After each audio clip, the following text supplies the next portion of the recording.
Aloha mai kākou, and welcome to this session of Brown Bag Biography, the longest running seminar series at the University of Hawaiʻi-Mānoa. Today's talk is number 762. The series was started in 1987 by the emeritus director of the Center for Biographical Research, George Simpson, and has been organized and run very, very ably by Zoe Sprott and Paige Rasmussen.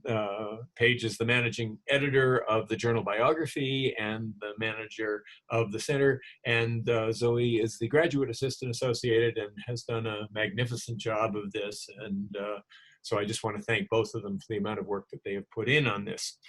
Before I introduce our speaker for today, I just want to spend a couple of minutes mentioning upcoming events and saying a little bit about the arrangements that we're going to follow here. Next week, I'm very much looking forward to. We've had really a wonderful series and extremely well intended over the last, this is the fourth week, and we're averaging between 40, although Halena seems to have drawn the largest number. So he's on top at the moment. But next week, we're going to have a talk entitled A Biography of Haunting, Crafting Historical Fiction Set in Post-Annexation Hawaii. And the speaker is going to be Christiana Kahakawila, who is a new faculty member in the English department, but also a very established writer and former faculty member at Western Washington University in creative writing, and a really noted Hawaiian writer of fiction, nonfiction, and other areas. And she's in the middle of doing a very large novel, as I remember, primarily set on Maui, which is where her family is from. And she will be speaking about the whole business of how you mix historical research into a fictional environment, what the challenges are, what the restrictions are, what the opportunities are. It will be same time next week, same place virtually, and we invite you to come to that or any further ones. And if you want to find out more about the other events that are going to be done this semester, you can do that by going to the website for the Center for Biographical Research or liking us on any of the usual social media suspects. And I think Zoe will probably put all that information up in the chat, so you'll be able to link onto that if you want. Okay. Now, as far as how we're going to handle this, what we're going to be doing, we are still navigating our way through the real challenge in terms of issues of security and various other aspects having to do with Zoom. So although what we're hoping for is ultimately face-to-face again, although I think there will always be a kind of Zoom component to any future presentation, because why keep other people out? At the same time, we have to be careful about that, and we're still working our way through issues of security and screen access and so on and so forth. So that what's going to happen is Halena is going to talk for probably about 40 minutes ideally, and we'll have enough time to be able to have discussion and questions after that. And so what we will ask that you do is that you type the questions into the chat, and then I will identify you as the person asking the question, and then read that question to Halena, or he'll be able to read it as well too.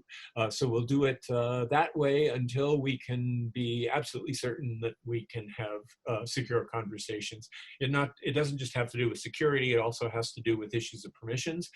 We are recording this, and Helena's generously agreed to allow us. We now have a YouTube channel in which these postings are up there and available to people around Hawaii and around the world in case they weren't able to attend this. But what we would have to do is go through a rather complex procedure of getting permissions for everybody whose name and whose speech appeared online. So until we work that out a little bit more, we're going to go with this format, and I hope it'll work out very well. So please be thinking of your questions and make sure you put them in the chat box so that Halena can respond to them. Okay.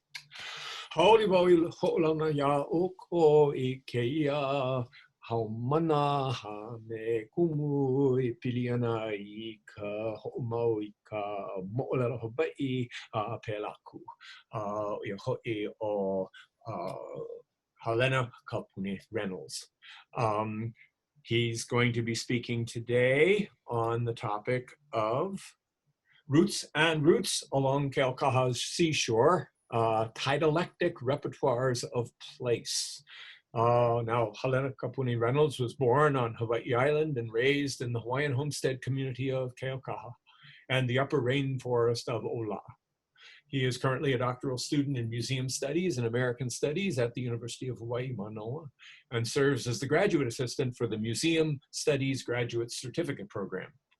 In 2019, he published Nā Pana Kaulana Keaukaha, the Storied Places of Keaukaha, a chapter celebrating Wahipana, storied places, through huakaʻi hele, sightseeing tours in Detours, a decolonial guide to Hawaii, which was Duke University Press of 2019, co-edited by Hokulani Akau and Bernadette Gonzalez.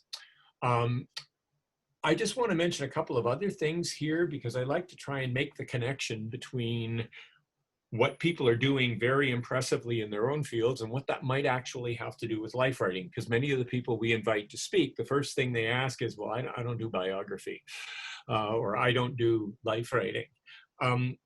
Here, the issue of museum studies and preservation, so frequently at the University of Hawaii, we have all sorts of different resources and programs which each have a focus on, in one way or another, preserving the mo'olelo or preserving the artifacts or preserving the cultural practices of various communities. That could be the Center for Oral History. It could be our Center for Biographical Research. Virtually any field or discipline has some way of relating to the preservation of its own history. What Halena is doing is he's situated himself in a place where it's almost like he's trying to figure out as many different ways to engage with the issue of preservation as possible and make them productive in relation to each other. If you've been following the reorganization and the different debates about what should happen to departments, you probably know that issues of preservation and museum studies and whatever, they're acknowledged as interdisciplinary, but when you get into situations like we're in now, they start talking about, well, is it going to move? Is it going to go somewhere else? Is it going to go to architecture? Is it going to go to ethnic studies? Is it going to go to American studies? Is it going to, where is it going to somehow or other be interdisciplinary sort of squared, all right? I think what you'll find today is what's fascinating here is the specificity, the focus on Keaukaha. The focus on lived experience, which is Halena's experience of Keaukaha, but also the way that he is able to play and bring together a whole range of fields necessary to interact for us to be able, not only academically, but as a society, to be able to preserve and value those things which are most important. So it gives me great pleasure to introduce Halena Kapuni-Reynolds. That was probably one of the best introductions anyone has ever given of me. So thank you, Craig. All right, let me set up this presentation first. Okay, can everyone see that? Craig or Zoe? Okay, thank you. Okay, and here we go. So velina mai kako e nā hoa makamaka mai ka pi'ina nā kalai hae a hiki I ka mole olu o lehua, a mai kahikihia I kahikihia o ka honua nei. Nā kānaka e o no hoi I me ka pono a me ka lanakila ma luna o ka punai vele puni honua, I mea e a kokoa ai keia auina la no ka ho'olohe ana mai I keia ha'i o lalo nei. Aloha pumehana ia kako pakahi a pau. Greetings to everyone, and thank you for joining me today on this visual, textual, and digital journey. I'd like to begin by first wishing all of you and your ohana well during this unprecedented time. And I'd also like to thank the Center for Biographical Research for the invitation to present on some of my work. I would also like to thank the Departments of History, Anthropology, and Political Science, the Museum Studies Graduate Certificate Program where I currently serve as a graduate assistant, and Hamilton Library for co-sponsoring this talk. The shift from meeting physically in person to using our computers and webcams to maintain our connections with one another has been a roller coaster ride, to say the least. But it has offered challenges and opportunities to reconnect, to expand our network of relations, and to continue thinking through the ways that digital web-based technologies can enhance our lives. Personally, having to quarantine and to stay in place during COVID lockdowns has made me appreciate those places that I used to frequent before the pandemic. Places that have been central to my health and well-being as a Kanaka Oiwi of Hawaii. Places that require our care and attention if they are to be there in the future for our keiki and mo'opuna to enjoy and to connect with. Places that actively shape our identity and connections to one another in a world of uncertainty. Today, I'd like to dwell on the relationships that we have to particular places by examining 2 huakaʻi hele, or sightseeing tours, that took place in the 1920s on Hawaiʻi Island. These huakaʻi hele were documented by Theodore Kelsey and led respectively by Henry Nālimu and Mary Kaʻōulionālani Pahiʻo, 2 longtime residents of Hilo with intimate knowledge of the many storied places known as wahipana that exist within the land area known as Keaukaha. Today's presentation consists of the following. First, I'd like to set the stage with a personal story about growing up in Keaukaha. Second, I describe how huakaʻi hele is a Hawaiian genre of transmitting history orally and kinesthetically through the act of visiting wahipana sequentially along a given path. Third, I expand on this theorization by introducing the concepts of the repertoire as theorized in performance studies and tidalectics as developed in cultural and literary theory to suggest how huakaʻi hele as a tidalectic repertoire offers another route into writing a Hawaiian history of place that attends to the embodied experience of kama'aina, of longtime residences who cared for and were nourished by the resources found in their wahipana. Fourth, I dive into Nālimu and Kaʻōulionālani's huakaʻi hele and offer some commentary along the way as we digitally and visually visit the wahipana of Keaukaha. Lastly, by attending to historical huakaʻi hele along Keaukaha's coastline, this presentation encourages kama'aina and malihini, longtime residences, guests, and visitors to connect to our wahipana and to learn more about the histories that coalesce in the lands and waters that surround us. For those with ties to Keaukaha, this means actively practicing huakaʻi hele as a means of reclaiming our community's history by drawing on ancestral memories and documents to make new memories of the places that we hold dear. This presentation is a continuation of my dissertation research into relearning the names of Keaukaha's wahipana, as well as the stories that are found in my community. In 2019, I, along with my aunt Mapuana Waipa, who's tuned in today, hi Auntie Mapu, a kama'aina of Keaukaha, co-authored a chapter in Detours, a decolonial guide to Hawaii, which was edited by Hokulani Aikau and Bernadette Gonzalez. Titled Na Pana Kaulana o Keaukaha, the Storied Places of Keaukaha, the chapter narrated a typical huakaʻi conducted by Auntie Mapu and I along a segment of Keaukaha's coastline. The places that we discussed within the chapter included Puhi, Kulapai, Awili, Keokea, and Keonekahakaha. During our textual visits to these wahipana, we told stories about them. We showed a photograph of each place produced by Auntie Mapu's daughter, Lehua Nani Waipa Ane, and described a scenario of what one might experience on a tour with Auntie Mapu and I.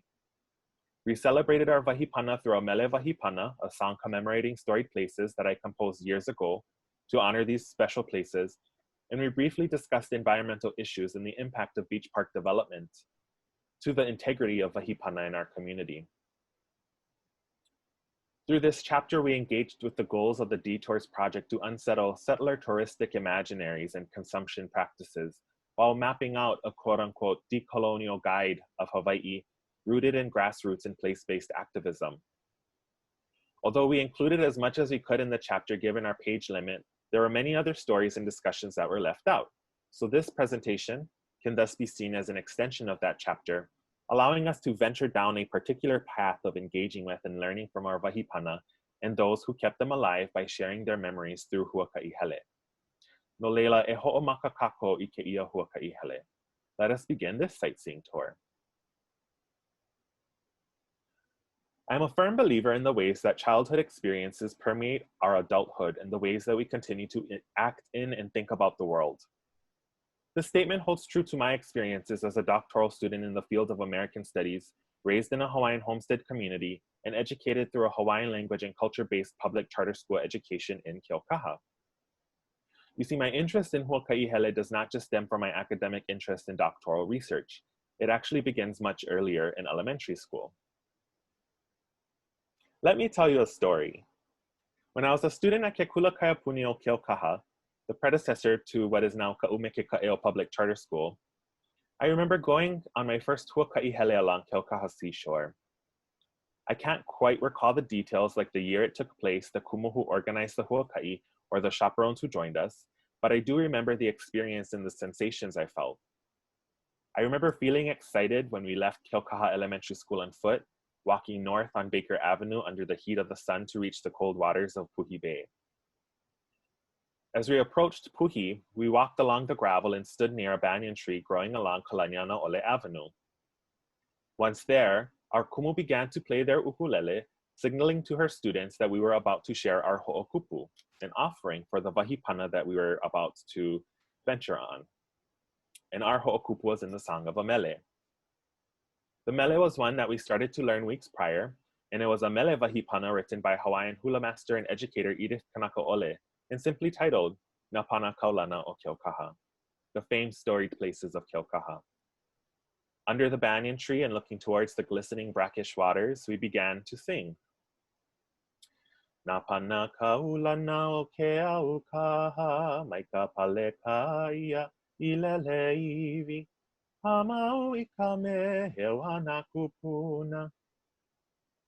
Na Pana Kaulana, Kanakaʻole pens from memory the names of wahipana along Keaukaha's coastline, remembering those aspects of each place that make them unique and special in each lyrical verse. Since our first stop on our huakaʻi hele was Puhi, we sang Kanakaʻole's verse honoring this place.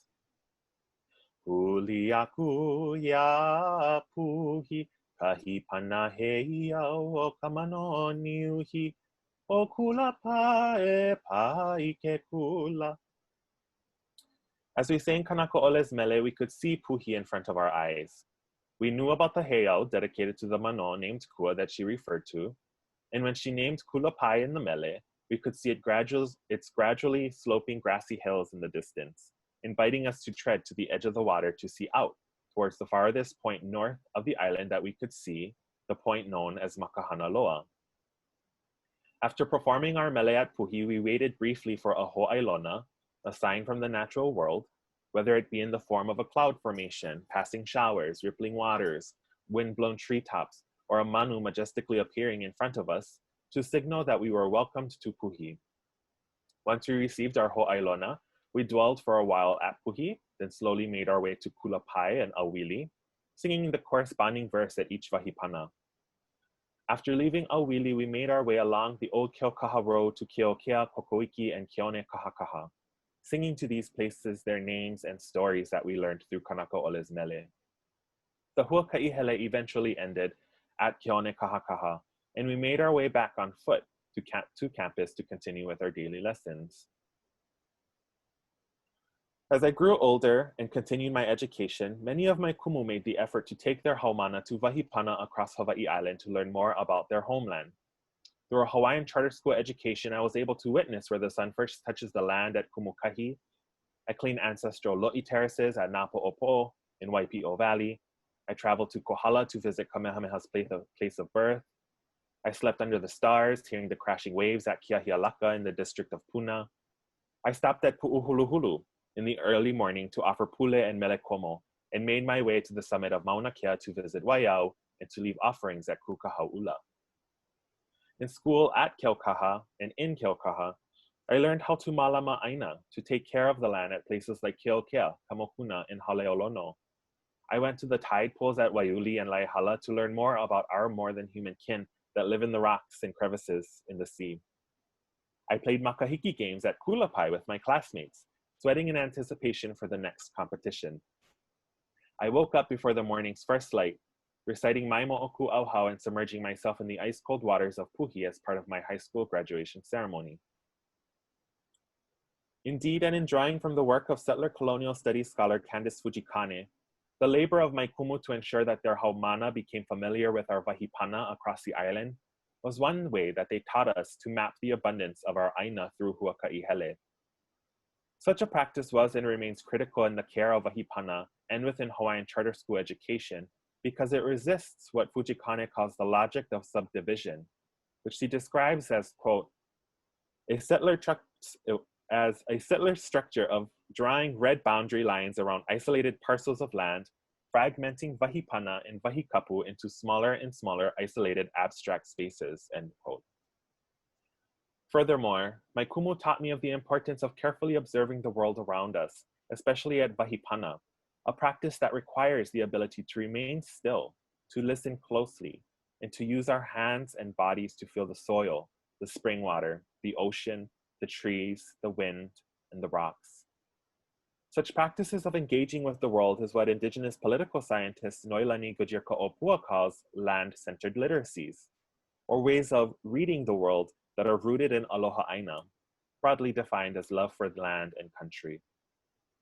Thus, huakaʻi hele can be regarded as an aina-based activity that fosters the development of land-centered literacies. I am grateful to many of my kumu who took it upon themselves to teach their haumana how to map the abundance of our homeland. I am equally grateful to my mother, Jeanette Keaunana Halena Kapuni-Reynolds, who believed in Hawaiian charter school education and refused my youthful demands to attend Kamehameha schools. If it were not for my charter school and Hawaiian immersion education, I would not be speaking about this subject today. I probably wouldn't have even thought of talking about huakaʻi hele or even going to a doctoral program. So before I continue, I was going to ask this question, but we're just going to bypass it for the sake of time and privacy. But I'd like to provide a definition of huakaʻi for you folks that we can work with. So as my childhood mo'olelo illustrates, huakaʻi hele can simply be understood as a sightseeing tour where an individual or group of people are taken to various places along a route by a guide to learn more about the stories associated with a particular land area. Rather than use another term to connote this practice, because there are a few other terms that we could use in the Hawaiian language for this, I use huakaʻi hele as a way to honor how Kanaka Ole, a kūpuna of Keaukaha, described this process in her mele wahipana. Additionally, huakaʻi hele was a standard term used by Kanaka Maoli of the past to describe a trip or journey. The other term that was used frequently was huakaʻi mākaʻikaʻi, with both terms connoting the practice of traveling, primarily on land, to visit different places and peoples. In Hawaiian literature, there are numerous mo'olelo where huakaʻi hele played a central role in the storyline as the main characters traveled across an island or multiple islands, meeting kama'aina and other deities at places that are now famed because of their visits. Examples of mo'olelo that include huakaʻi hele that come immediately to my mind include ka mo'olelo o hi'iaka i ka polio pele, laʻi i ka wai, ka miki, and hina'au kekele and kuahailo. Beyond these ancestral mo'olelo, Kanaka Maoli writers in the 19th and early 20th century penned their huakaʻi hele to paper and sent them to newspaper publishers. These accounts described their tours around a particular island or along a particular coastline, with kama'aina always serving as alaka'i or guides to take these visitors across their lands. One well-known published example is Huaka'i Mākaʻikaʻi a Kaupo Maui, A Visit to Kaupo Maui, a Huaka'i Mākaʻikaʻi led by Thomas K. Maunupau for anthropologist Kenneth P. Emery, who was interested in visiting and studying the numerous cultural sites in Kaupo and East Maui. The account was originally published between 1922 and 1923 as weekly installments in the Hawaiian language newspaper Kanu Pepaku'o Ko'a, and the account was compiled and published by Bishop Museum Press in 1998. It's a good book to have for your Hawaiian collection. When I account for the proliferation of huakaʻi hele in Hawaiian literary and historical sources, I'm confronted by a series of questions. For instance, might we consider huakaʻi hele as a quote-unquote Hawaiian genreic convention, in the words of Hawaiian historian Noelani Arista, that is one of many, quote, Hawaiian modes of memorializing and representing the past, end quote. How might the way in which we write Hawaiian history change when that history is literally put into motion to consider the movement, settlement, and resettlement of peoples across the landscape? What stories and observations come to the fore when we shift our analytics towards studying mobility, boundary crossing, movement, and embodied experience within the writing of Hawaiian history, as opposed to, or perhaps in addition to, a history of governance, of Kanaka bound to a particular parcel of land, and of a history of Hawaii politics through newspapers? How do we, in drawing from the work of Tanana Athabascan scholar Diane Millian, begin to write more quote-unquote felt histories of Hawaii that reawaken other Hawaiian modes of transmitting history and memory? Although I pose these questions, I do not have answers to them yet. I am continuing to revise them as I gain more experience and insight into researching and writing a place-based history.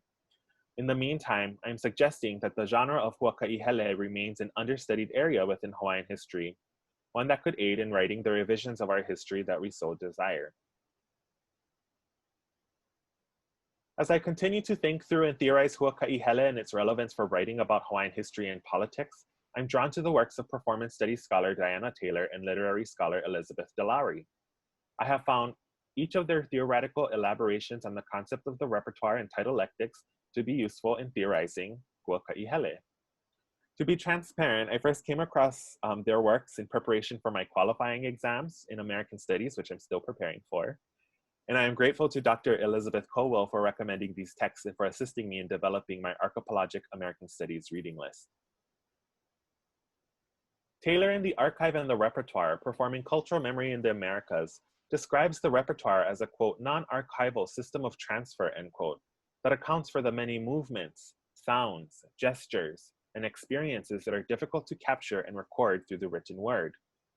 Although Taylor elaborates in her work on the differences between the repertoire and the archive, she categorizes broadly, the repertoire and the archive as quote unquote systems of transmission. And she recognizes the confluence that exists within these and other systems, a confluence that has been further theorized and performed within the Hawaii context, since much of our indigenous language archive has worked in tandem with performative genres such as hula and oli to preserve and transmit Hawaiian cultural memory and history. In essence, Taylor's work recognizes the value of the repertoire in transmitting those cultural memories and embodied movements that are not easily transformed into archival text. In Routes and Roots, Navigating Caribbean and Pacific Literatures, Deloughery draws upon Caribbean poet and scholar Kamau Braithwaite's concept of tidalectics in order to grapple with the points of tension and coalescence between diasporic and indigenous literatures from the Caribbean and Oceania. Deloughery describes tidalectics as a, quote, geopoetic model of history, a methodological tool that foregrounds how a dynamic model of geography can elucidate island history and cultural production, providing the framework for exploring the complex and shifting entanglement between sea and land, diaspora and indigeneity, and routes and roots. More specifically, she describes tidalectics as, quote, a model that is flexible enough to bring together places linked by history and geography, in which genealogies of place provide the model of rendering history that is at once rooted in local memory and yet can accommodate the diverse and often opposing new settlements.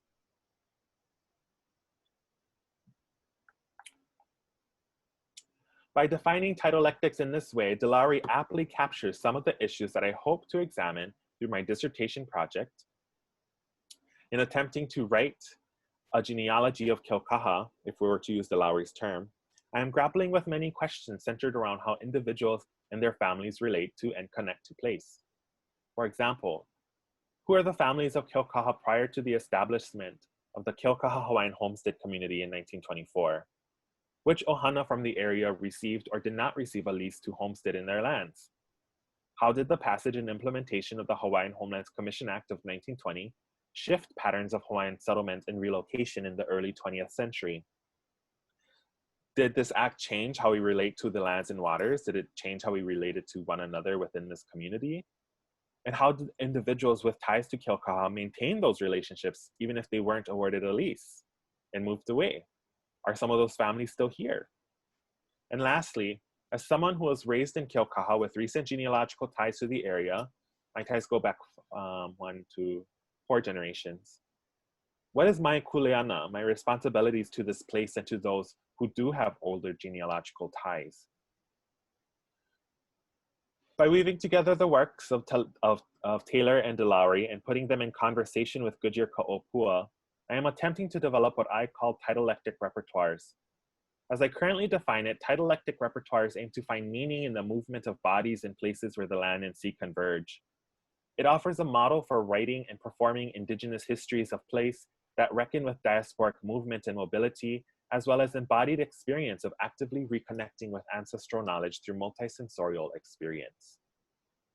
In describing huakaʻi hele as a tidalectic repertoire, I am alluding to the tension between the repertoire and the archive that Taylor discusses in her work by considering the relationship between historical huakaʻi hele, preserved in archival texts, and the act of performing huakaʻi hele for oneself or with a group. Furthermore, Taylor and Deloughery in their descriptions of the repertoire and tidalectics respectively emphasize the importance of presence, of actively participating in and bearing witness to performances in particular places as a way to reenact and reconnect to ancestral embodied experience. Thus, one cannot just study huakaʻi hele as they are written about or preserved within an archive. One must actively seek out opportunities to participate in and organize huakaʻi hele in order to experience a place through their own senses. Although the environment in which huakaʻi hele take place are constantly changing, our practices of moving through these lands and waters remain relatively stable. We walk just as our predecessors did within these places. We are able to smell the limu and the ocean as we walk along Keaukaha's rocky shoreline. We can hear the waves crashing and the manu o ku flying overhead. And as Auntie Edith Kanakaʻole described in her mele wahipana, we pā mau I ka meheu na kūpuna. We tread in the footsteps of our ancestors.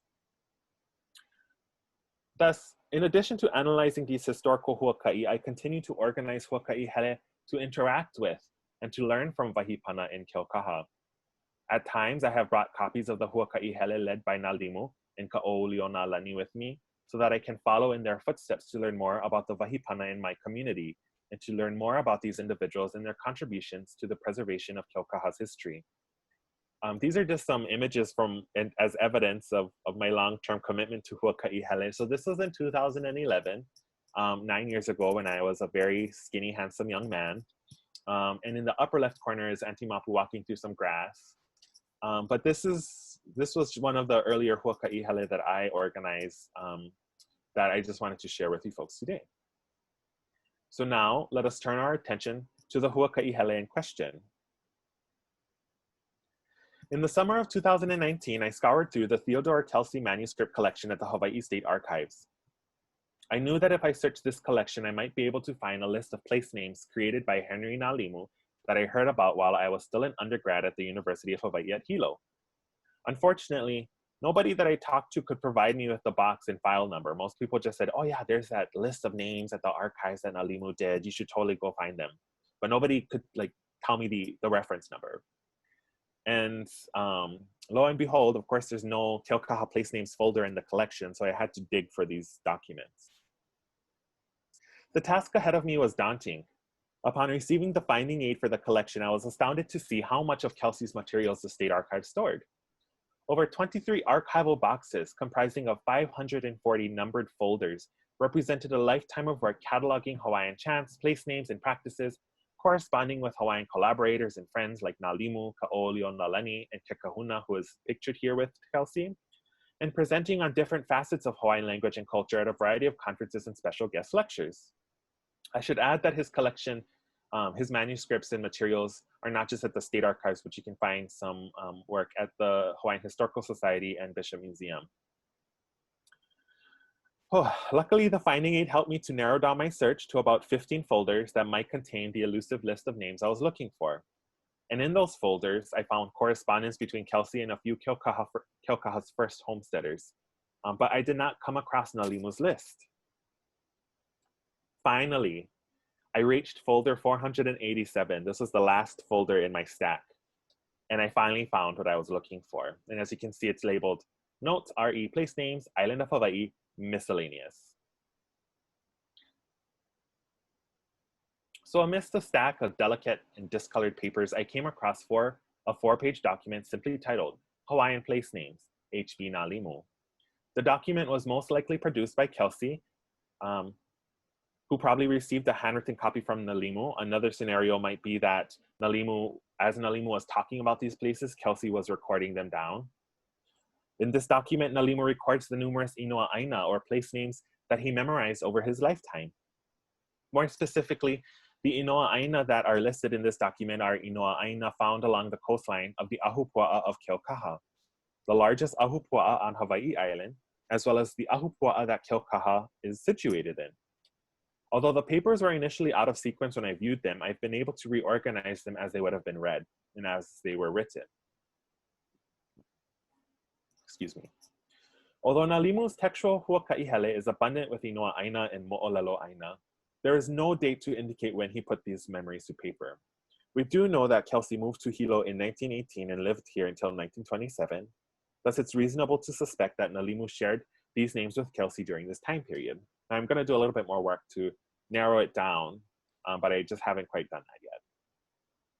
Thus, it is reasonable to suspect that Nālimu shared these names with Kelsey during this time period, and at the time that he's sharing with Kelsey, Nālimu would have been in his late 80s.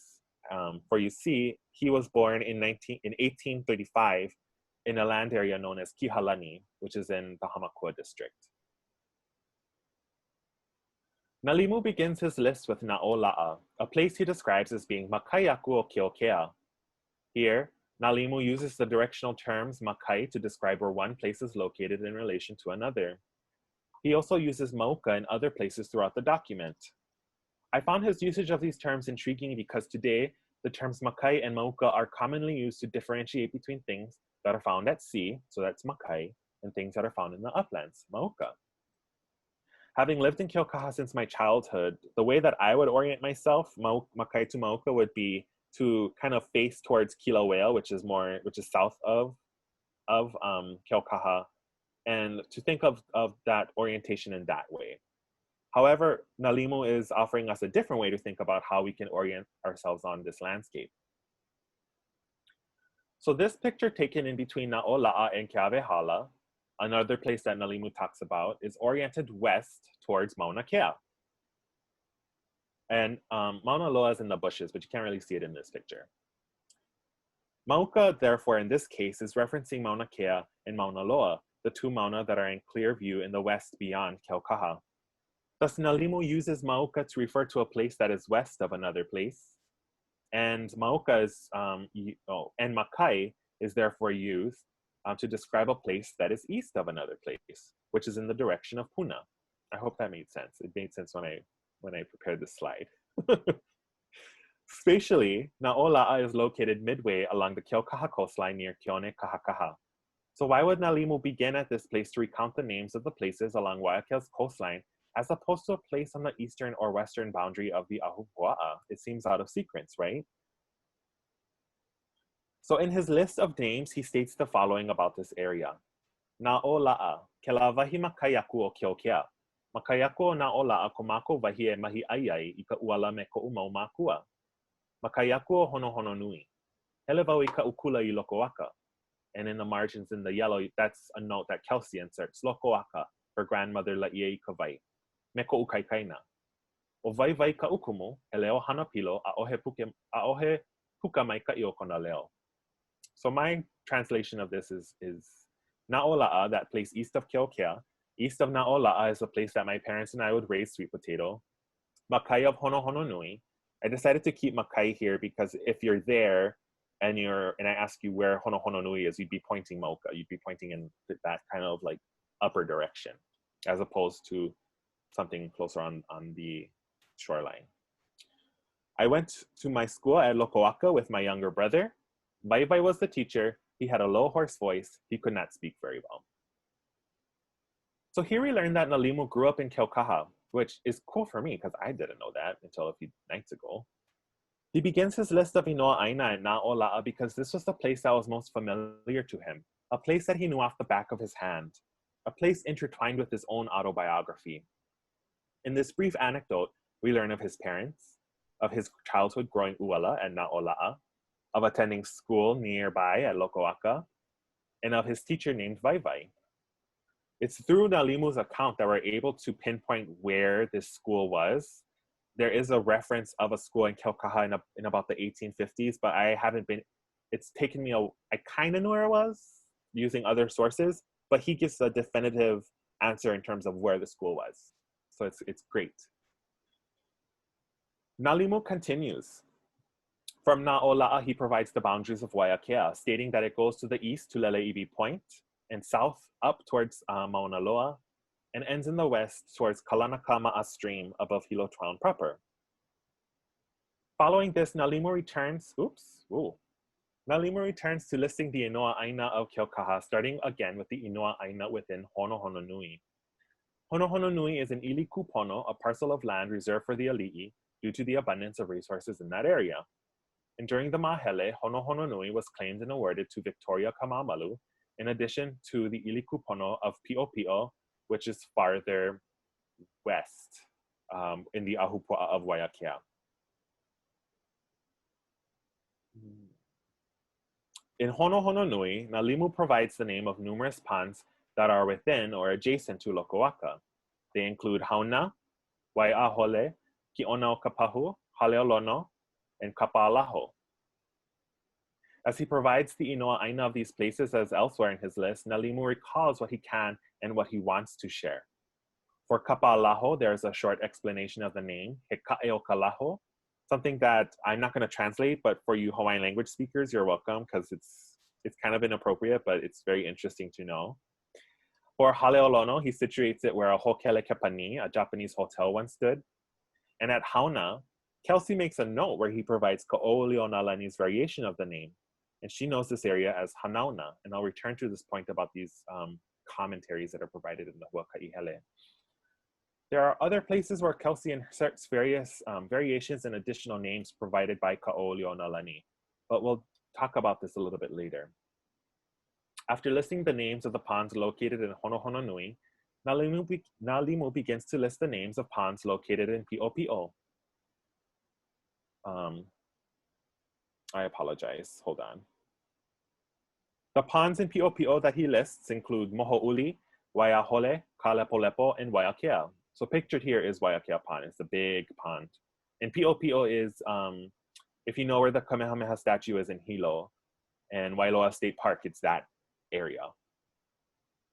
Another name that he describes being in Piʻo is Ke Akiona Va'a o Kaumeliali. After this brief detour, Nālimu returns to Keaukaha, but this time begins farther east at Lehia, which today is located past Waiuli, more commonly known as Richardson's Black Sand Beach, and the former site of the Pu'umaile Tuberculosis Hospital. Lehia is where he situates Kalua o Kua, the Cave of Kua, a famed mano who traveled throughout Hawaii and the Hilo coastline. He says, "Kamano o ko'u mau kūpuna me ke ali'i kalani o pu'u." Kua is the shark of my ancestors and the chief kalani o pu'u. Now, another note about Nālimu is that he knows his genealogy for one, and he connects himself back to an older Hilo-based ali'i lineage called the E clan. So he mentions that within his own kind of biography and when he's talking. And Kelsey takes note of this too in his notes. Nālimu continues. He moves westward from Lehia and takes us to Kalai o Kihe, a bluff that juts out of the coastline. He then names Waiuli, Waiolena, Kaumaui, Hawani'o, and Mahikea before discussing Honohononui again. At Kaumaui, he recalls there being a village and a coconut grove in days long gone. Hawani'o is easily identified because it is a natural bay that was an excellent spot to bring your canoe to shore. So Hawani'o is where today people think of it, people call it Carl Smith Park, you know, where you go to swim with the turtles. Yeah, it's Hawani'o. In returning to Honohononui, Nālimu describes in little detail the boundaries of the ili kupono. More importantly, he remembers at this point that there was a place called Ala'opai, a place where he planted a kamani tree that was still growing there decades later. So this is in the 1920s. And that tree probably would have been as old as Nālimu, really. I don't think I've ever seen this kamani tree. I don't think it's there anymore, unfortunately, but I could be wrong. I'd be happy to be wrong. And the boundaries he describes is in Hawaiian at the upper left corner, for those of you interested. East of Honohononui is Keone Kahakaha. In trying to describe the meaning behind the name, Nālimu says, "Oia kahi I kahakaha ina keiki luna o Keone paha." That is where children may have sketched in the white sand. He continues, listing Keawe Hala, a place that used to be abundant in hala trees, Kailele, a bluff in the sea where the waves scatter in the air, and Ava'au, a place where canoes can only enter when it is high tide. Now, when I came across this name in his account, it made me really excited because I knew exactly where he was talking about, because I've been to that place. I know what the water does in that place. And I could visually, in my mind, imagine this movement of water on the land itself. So here at Ava'au, which a lot of people know as Baby's Beach or Brown's Beach, when it's low tide, most of this water is not here. It gets quite low. But when it's high tide, the water comes up to the sand. And I imagine a va'a coming in right in the middle. You see that gap between the rocks, perhaps maybe to the right. But this is the only time that you can bring a canoe in this area. And it's a nice sheltered little bay. So it was a nice kind of click for me. And I think it's a demonstration of the tidalectic repertoire that I'm talking about. So beyond Ava'au, he talks about Keokea, Kulepai. So in Kanakaʻole's account, she calls it Kulapai, so I'm including both names here, and Puhi, places that Nālimu noted as being heavily populated in his childhood. To further delineate where Puhi is, he notes that A'ima Navahi had a home there. So up on this hill is where A'ima had her home. And beyond Puhi, Nālimu provides the name Milo, the place where Palekai, or the breakwater, begins. Namaka o Hawiki, Ka'ahelu, both areas where there was a fish pond and a village, and Kanakea, which people today just know as Cold Pond, a large brackish pond where he notes Kekua o Hina, or Hina's tapa anvil, is located. Beyond Kanakea, Nālimu continues along the coastline all the way to Kalua'aha, which is an area near Ohele, which is where the current Suisun is located. For those of you who know where Suisun is. The last sentence of the document includes an additional name that Nālimu did not mention. West of Namaka o Hawiki is Ohi'alolo, which he says is the current site of the Kuhio Pier. And if we're thinking about place names for that area, I think it's safe to say that where the Keaukaha General Store is, that's Ohi'alolo. Okay, so what can we learn from this huakaʻi hele? Well, for one, I'm still trying to figure out whether or not the process in which Kelsey and Nālimu wrote these names down. Did they go in an automobile on the old Keaukaha Road, and did Kelsey take Nālimu to these places and then he then started to list them? Or were they having a conversation at Nālimu's residence or Kelsey's residence? And Nālimu just had to rely on what he knew and what he remembered about that landscape in order to name these names. I'm inclined to think that it's the latter, only because of the ways in which they recorded the information, of having to jump back and forth between, for example, the different ponds in Hononui and the different ponds in Pi'opi'o. But I'm not sure. I have to do a little bit more research to figure that out. I also thought the use of Makai and Mauka directionals were really interesting because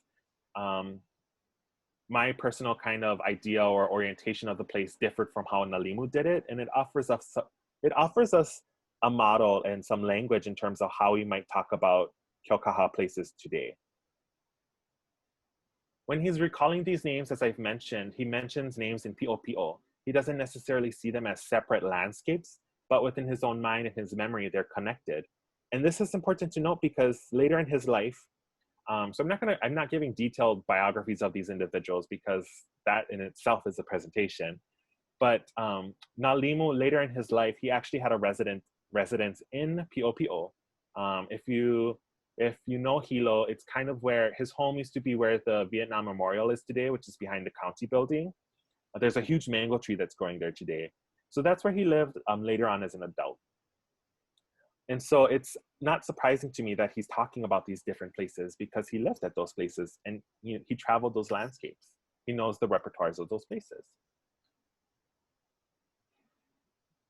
What I appreciate about Nālimu is that even though they're snippets, he provides contextual information about these places, things that he remembers doing there, things that used to be there.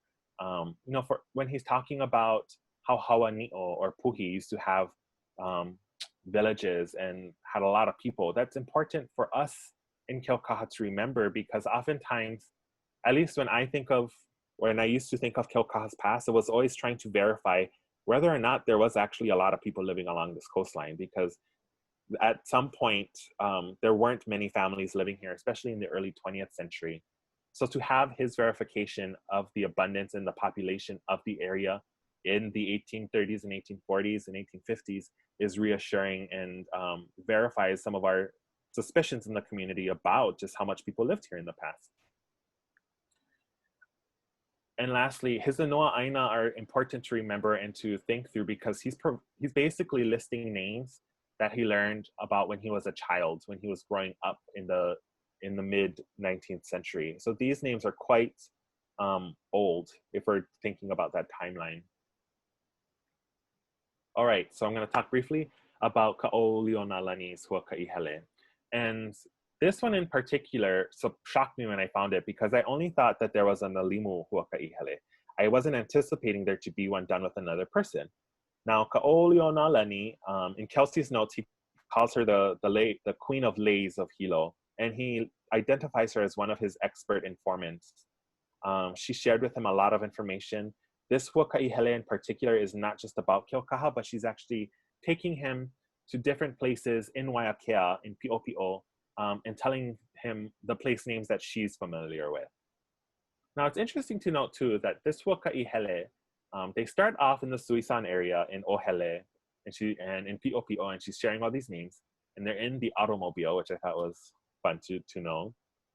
But they end up coming to Keaukaha and meeting up with Kahauolopua, who is a relative of Kaʻōulionālani. And it's Kahauolopua who gives the place names for the area that they focus on. So these place names focus on Honohononui and Keonekahakaha. It's not like the whole Keaukaha coastline. So I wanted to share with you folks an excerpt from this particular huakaʻi hele, because it's short, and I think it's interesting because you can see here in the margins, you see these handwritten notes. These are Nālimu's commentary. These are his edits. This is his responses to what Kelsey has recorded based on his trip with Kaʻōulionālani and Kahauolopua. So you guys will hear a little bit about that in the presentation. So here's some of the verbatim.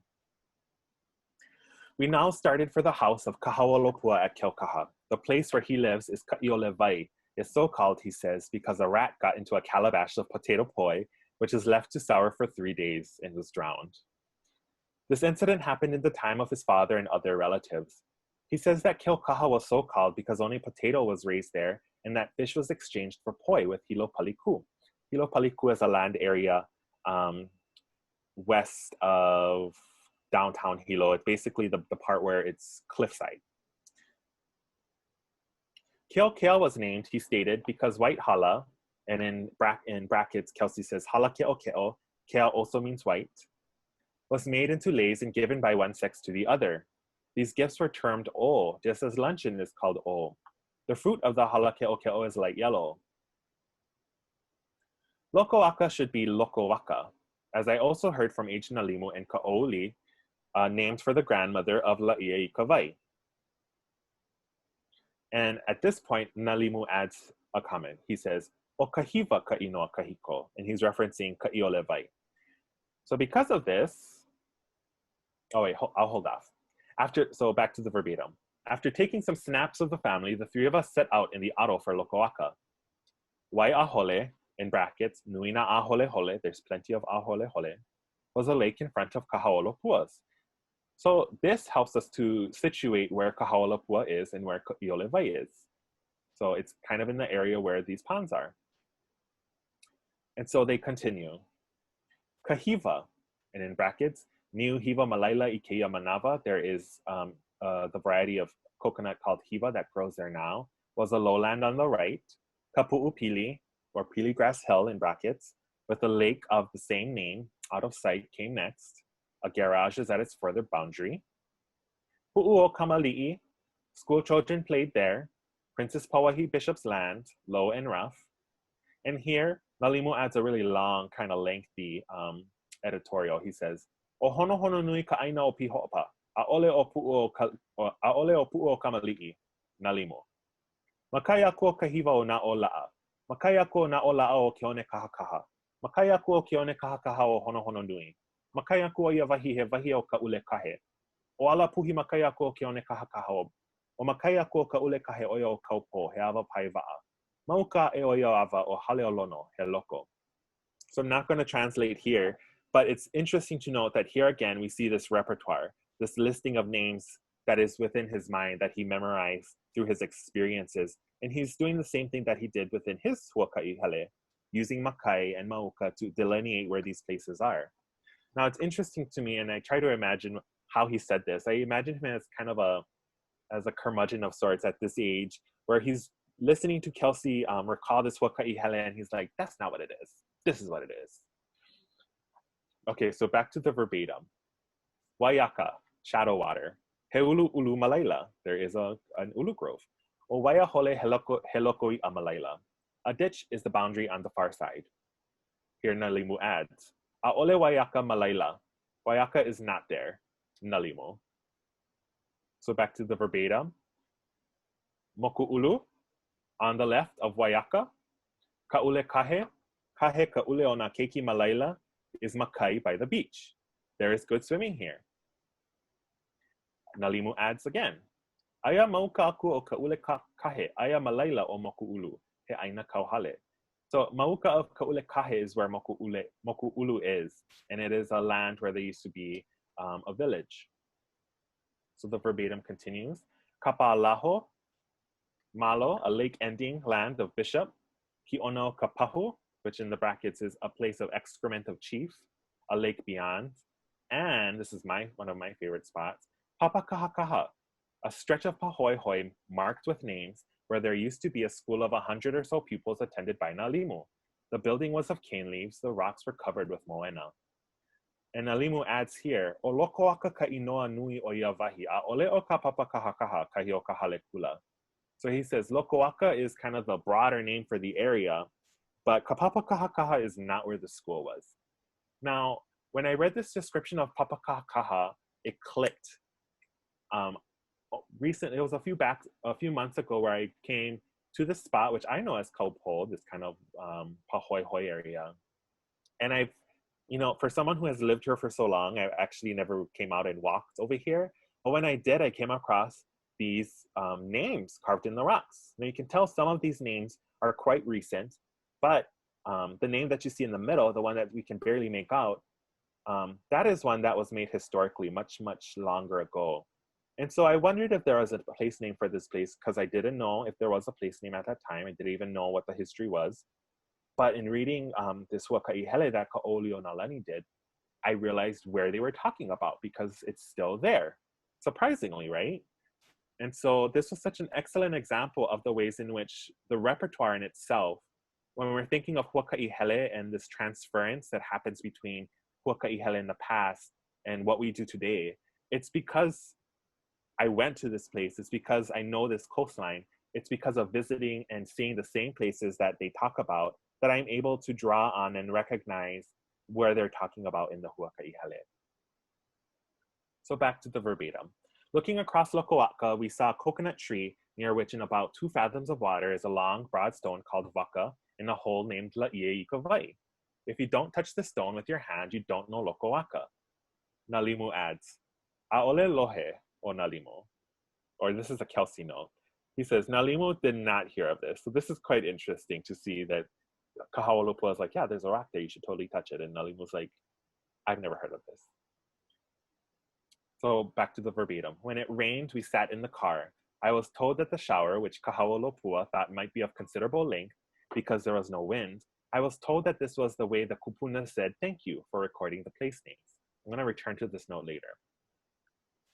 So continuing with the verbatim, they say mahikea, perhaps so called because of the white hinano flower was used as an ununu to kapu the place, and they provide words like mahai and kipaku. And beyond was a lake named Hawani'o, Hahawa Pani'o ke kapa mamaki. And so Nālimu at this point says, Hana ia ke kapa mamaki ma ola'a. So I think he's referring to na ola'a here. That's something that I just kind of realized right now. But this mention of kapa mamaki is quite interesting because from a material standpoint, so this is where my museum studies background comes handy, is that it's a very, there's not many specimens of mamaki kapa left. There's a few that we can look at, but to have a place associated with the production of a particular kind of kapa is quite fascinating. So back to the verbatim, and we're almost done. We saw a black lava point called Pohakea where the surf broke. Poha ke kaya ke okeo. Looking toward the seaside club, we saw the sand of, and then they crossed this out, kahaipo, mauka of the cove. Nālimu adds another note here. Kaupo ili ili a oleone, limu o olu o ke la limu, ili ili o kaupo. Kaupo, there is no sand, it's only ili ili, and it has some really nice limu growing there. And then there's this other note in the verbatim. I'm still trying to translate it properly, but this is what it says. Le kai'a maka'a'i kapo. Kahai mai ne oi kapahu pa'iki'i mako a'i. O kahai po kalaya me keone. Hele he nalu iloko ka nalu o lumilani, and they kind of cross this part out of lumilani, and they say kaule kahe a ua na ali'i makamoku o lumilani no kalumi lumi o kapo'ehe e nalu. So this is like a brief story about this place that I'm still kind of unraveling.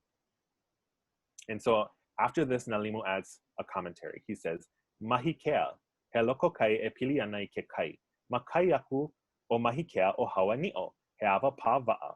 A makai aku o ia wahi o kau maui, he kulana kau hale, he ulu niu. Makai aku o ia wahi o Waʻolena, he ava pai va'a, wai uli, makai aku o ia wahi. So mahikea is a place where there is a kind of an oceany pond. And makai of mahikea is hawani'o. And at hawani'o, that was a great place to bring your va'a up on shore. And makai of hawani'o was Kaumaui, which was a place that had many, many houses, a village, as well as a coconut grove. And makai aku of Kaumaui is Waʻolena, another place that's good to bring your canoe up on shore. And beyond Waʻolena is Waiuli. So some thoughts about this huakaʻi hele. It's done in an automobile, and what I love, you can tell when you read these documents that the Kaʻōulionālani huakaʻi hele is one that is narrated as a huakaʻi hele, similar to what we did in the Detours book. But I love that Kelsey mentions that they did it on an automobile. Basically, he picked Kaʻōulionālani up and they went to these places. We still do that today. And it just speaks to the ways in which the repertoire and huakaʻi hele can take place on foot, which is something that I like to do, is to just take people and walking around those places. But there's so many facets in which huakaʻi hele can be adapted. So many different kinds of technologies we can use to facilitate huakaʻi hele. So one example is a lot of folks have been using more geographic information systems, GIS software, to create what they call story maps, so that you can kind of make these pinpoints on the landscape and tell those stories and provide a narrative of place. The other thing that was interesting is that, like Nālimu, Kaʻōulionālani doesn't necessarily think of Keaukaha as separate from, but within and a part of the Waiakea coastline. So that's something that I have to think more through, because oftentimes, at least growing up in the community, my perception was always that Keaukaha is this particular land area. Like we always talk about, in the Kanaka Ole song, she says, "Mai kapalekaya I Lele'iwi," from the breakwater to Lele'iwi, that's Keaukaha. But in actuality, these landscapes were intertwined and connected with one another. And the families that lived in these places had genealogical connections to each other that facilitated the preservation of these names and the transference of this knowledge. So what else I found fascinating was the way in which Kelsey provides Nālimu with a much greater editorial hand as opposed to Kaʻōulionālani as one of his collaborators. And so this is demonstrated in this particular huakaʻi hele, because Kelsey goes back to Nālimu and says, this is what your relative, this is what Kaʻōulionālani says in Kaho'olopua. And Nālimu was kind of responding with, yeah, that's kind of right. No, that's not right. This place is over here. No, the school isn't there. So it's quite interesting to think about the ways in which,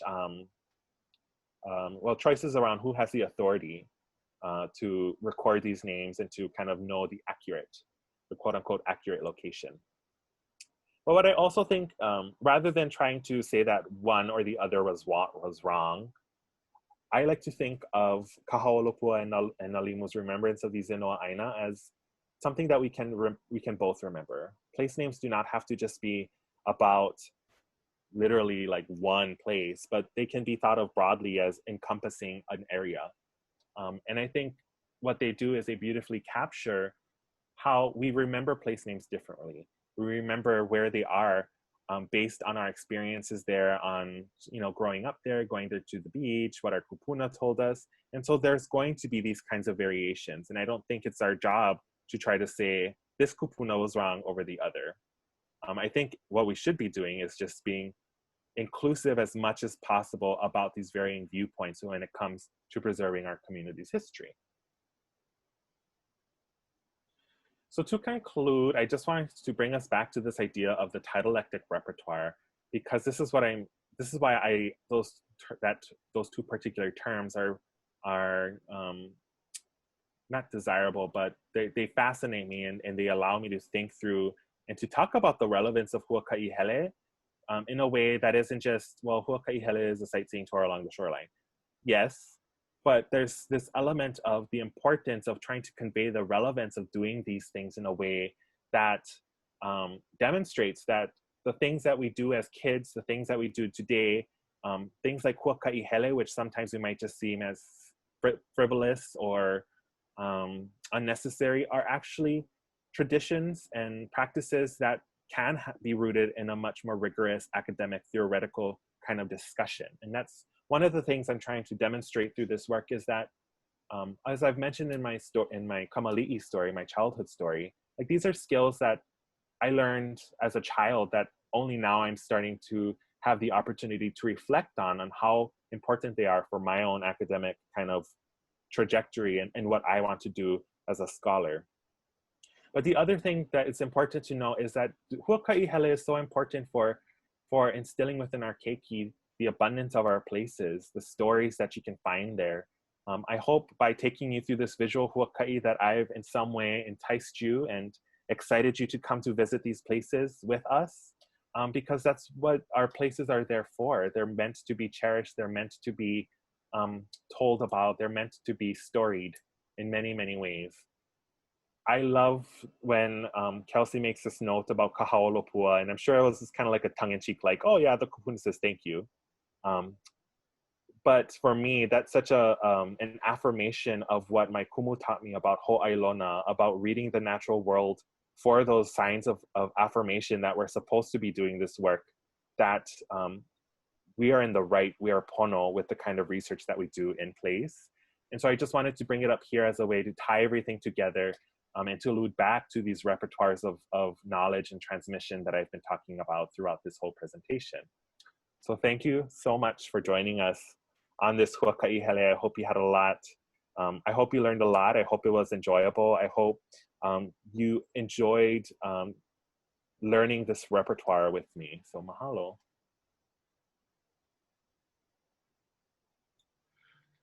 Mahalo yaʻoi. Hey, Halena, that was wonderful. A couple of little things just tied in relation to what you're doing in terms of transmission. The first one is, this is from Colleen Listot, asking, will the recording be sent out to us or posted somewhere for us to view again? It will be posted on the Center for Biographical Research website and in a YouTube channel we have there. So you'll definitely be able to find that. And if you just keep track of or friend us on the various ways, it will be out there and it'll be available. The second thing I want to point out in terms of transmission, I just want you to see the message here that I think everybody will be able to register, which is, this is from Leslie Lang. I am Nālimu's great-great-great-granddaughter, and I'd love to talk with you. I know a little bit about him. For instance, how he worked with Kelsey from my grandmother, who was his great-granddaughter and grew up with him. So we just jumped from 2020 to 1840.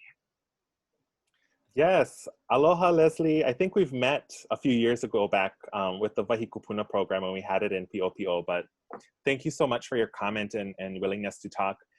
That's part of the reason why I didn't want to dive too deeply into the biographies, because it's something I haven't done yet. I haven't reached out to the ohana, and I just wanted to provide some glimpses of this kupuna for folks, as opposed to, you know, sharing something that maybe I shouldn't have shared. So I thank you for sharing your email. I'm definitely going to hit you up to talk more about this kupuna in the future. So mahalo. Okay. And where we are right now is that we do have a few questions, which I think Halena will be willing to respond to, but Please, as I say, when we do this face to face, it's usually a matter of people have to get to their next class. So no shame if you have to log out, but you're more than welcome to stay logged on. But before everybody goes, I would just like to personally say mahalo to Halena for a really, really fine presentation and really interesting, and bringing life writing in together with all the rest of your many embodied interests. Mahalo. Thank you. Okay, this is from Noel Kahanu. This is not a huakaʻi hele question, but more about the banter of Nālimu with others. In a contemporary context, critiquing others is frowned upon. How might we employ these past practices in a way that elevates our own individual and community scholarship? Oh my, what a broad question. Thanks Noel for that question. It's something that I've been actually thinking about more often because I follow the Indigenous Museum folks. That's kind of like what I follow on social media. And someone recently posted about this, and it was kind of like this comment on, well, we shouldn't be frowning upon or like critiquing other Indigenous scholars. We should be supporting them. And I mean, for myself, I agree, but I'm also like, but shouldn't we be able to debate with one another and to verify those things? I definitely think there is a way to do it, but it's quite interesting to me that part of it has to do with, well, I don't want to comment too much about in general, but I think part of it is trying to be in the mindset where we are willing to take the criticism, but also to not take it personally, I think is something, at least from my experiences, that's what I'm trying to do. I'm oftentimes criticized for things like not doing this or this or this, but I accept the criticism with the caveat that we're all looking at these sources differently. We're all producing scholarship differently, and you know, as once I can recognize that, I can take a step back and take a breath and say thank you for your comments. I will look into it, but I will also continue doing things in my own way, and trying to improve that process. And I think for me, that's just part of my process of surviving the academy, really, because oftentimes, I mean, I've gone through Hawaiian studies and anthropology and museum studies and our American studies, and there's always, at least for students, you're constantly being corrected or revised by your advisors because that's their job. Is to be able to provide you with that kind of feedback. And sometimes it can feel like, oh my God, they're just like destroying everything I just wrote. But for me, my practice has always been to just accept the critiques and the edits and just move forward. Just think about, well, I know what I'm doing. I know what the purpose is. Folks will criticize as much as they like, but I want those conversations because it's only through having those difficult conversations and debates that our scholarship gets stronger, that we're able to address questions or to think proactively about questions that folks will have about what we're doing so that we can address it in our talks. So thank you. Okay, this is from Nick Vanderzil. And I like this question because I can put a comment on top of it. Would it be possible to get a list of these names and what we know them as today? Which I would like to suggest is also the first press notice for Helena's completed dissertation and the eventual book that's going to come out of this. But you can answer that as well. So here's just another short story. So so in Keaukaha, we have the Keaukaha Resource Center, which is something that the community association put together years ago. And there used to be a lot of partnerships with Leiliʻuokalani Children's Center for summer schools. Well, one summer, I think Kumalehua was probably one of the instructors, but they did a place name kind of research project. And so in that resource center, there is a map of the place names they found. And so this is, again, alluding back to this place-based kind of education that I've gone through. Like that map, I'd like to update that map with these names. At some point, I'd love to create some kind of story map on GIS or Google or something that can be easily shared with folks. But again, when I think about accessibility and making these stories available and these place names available, the other thing I'm thinking about is, well, when is it too much? Like how much information do we share or make public accessibly online and how much do we, and what is a healthy amount to share that entices people to come to our community to experience it themselves. Because that's what the important thing for me is that you can't just remember these place names, you have to actually visit these places and to just be in place, to know these places, to become familiar with the environment there, with the spirits there, with whatever is present. And so absolutely, at some point as I continue this project, I want to develop some kind of map. But I'm also thinking about, well, once I develop a map, how can I make it as accessible as possible? First to the Keaukaha community, then to the Hilo community, then to the wider public that may be interested in it. So thank you. And showing you things that can only happen on Zoom. Mapuana Waipau wrote, "Your kūpuna, thank you. The Makani are here, and yes, the map is still here. I am in the room." Well, that's, see, I gotta go take a picture of it. If it does, we get worried about the person who says it. The next question comes from Jeff Yamauchi, and he's saying, these low coastal wahipana seem especially vulnerable due to increasing sea level rise. How are these types of impacts dealt with, and how will they be remembered? Such a good question. And thanks, Jeff. I just don't have an answer to it right now because I've been thinking about it as I put this presentation together, but I think, as an initial response is that we just have to continue, even if there is sea level rise and, some of these places might be submerged, that doesn't necessarily make them inaccessible anymore. We can still go swimming in those places, even if there is a little bit of a rise in the community. And that's something I know we're concerned about here because we are in the kind of like the below, where we're really literally at the sea level kind of level. But I think it's just about continuing to visit these places and even accounting for like a generation or two from now when they might not necessarily look the same, or these places, we might have to shift these place names a little bit inward. I'm not too sure what it might look like, but I think the importance, one of the things I'm trying to stress through the work and through the presentation is that even if these things happen, we can still visit these places, whether the coastline shifts, we can still engage with these kinds of repertoires of place, of being able to cherish them and to, get to know our places a little bit better. I was also just thinking, the one place you were talking about where you can only get into it at high tide, looks like you might be able to get into it all the time at some point down the road. Right. This is from Amy Markel. I wonder how you feel about knowing these specific place names and their stories, and how that translates to the caretaking of these places today. Such a rich history, and amazing you were able to reawaken them not only through your own huakaʻi hele and archival work, your tidalectic repertoire. You make me think about the ways huakaʻi hele holds knowledge from all senses, taste, feel, sight, hearing. How can that inform caretaking better and be used as a standard for monitoring or continued huakaʻi hele? Oh, what a great question. Thank you, Amy. I think, well, I'd like to respond to this question in this way, is that, oftentimes there's still a division, even within UH-Manoa, with regards to what Hawaiian students perceive as the most relevant field to study in for what they want to do. So in addition to what I've done, I have a background in archaeology and cultural resource management. And oftentimes I felt like I've had to choose between creative work and kind of like the policies and the standard kind of work you have to do for legal issues or land.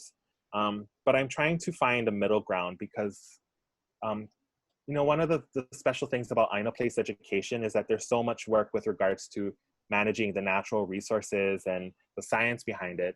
But I think we could do so much more work with regards to the humanities, from a humanities approach, where we're actually trying to think more interdisciplinarily and trying to encourage our students to think creatively about these places.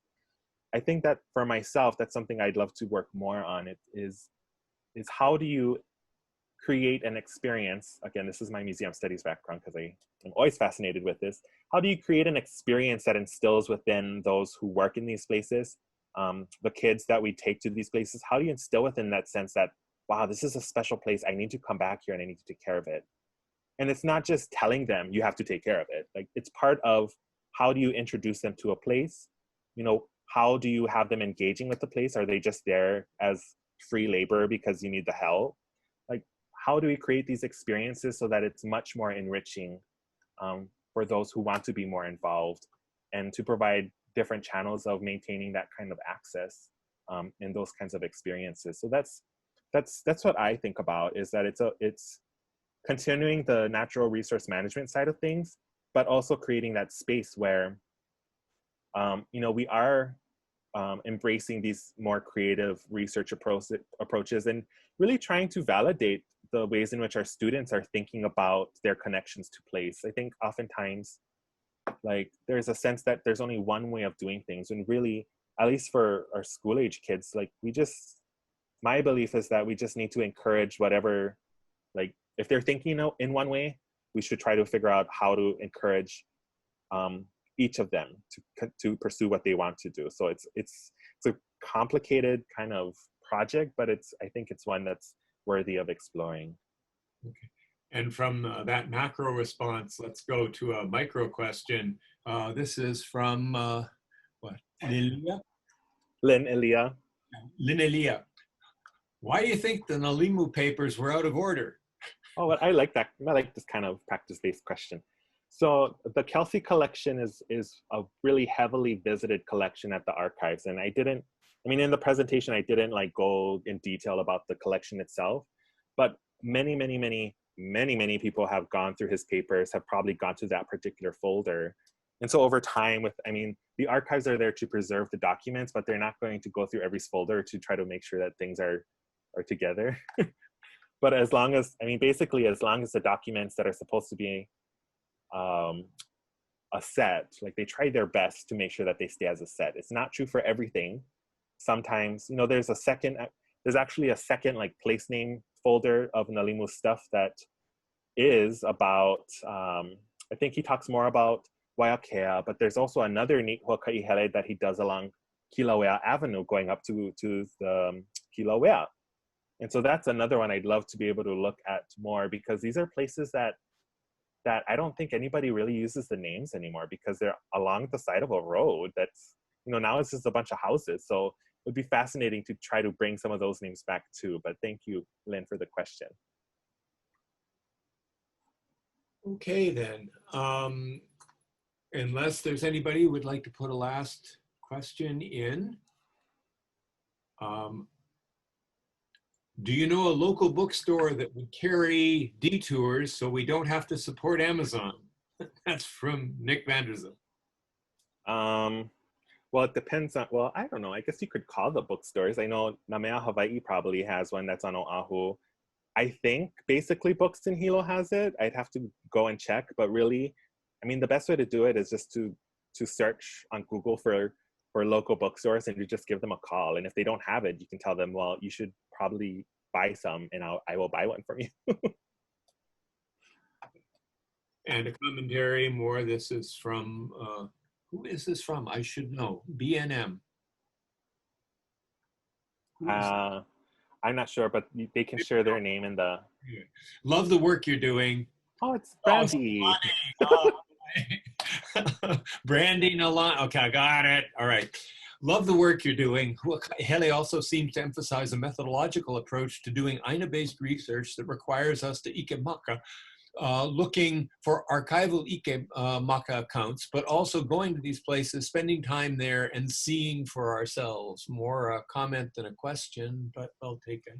A very fantastic comment, Brandy, because this is the kinds of things that I want to address in my own work, is that, I mean, based on my time at Manoa, one of the things that I see is that there's still, I don't think we've quite grappled with how do we do this kind of holistic work when we do history or place-based work. I think oftentimes, like when I think of Hawaiian history, for example, sometimes folks are trained to just look at the documents, like this is what the documents are telling us, but oftentimes those documents were written or created in a particular place. So how do we account for the places that are in our history, but we don't really talk too much about. And we account for it by visiting those places, by, you know, reaching out to those who steward particular wahipana. But also it says something about the validity of experiencing something for yourself, of being able to make sense of, you know, for myself, of making sense of where Papakahakaha and where Ava'au is. I couldn't have done that if I didn't go to those places multiple times over my lifetime.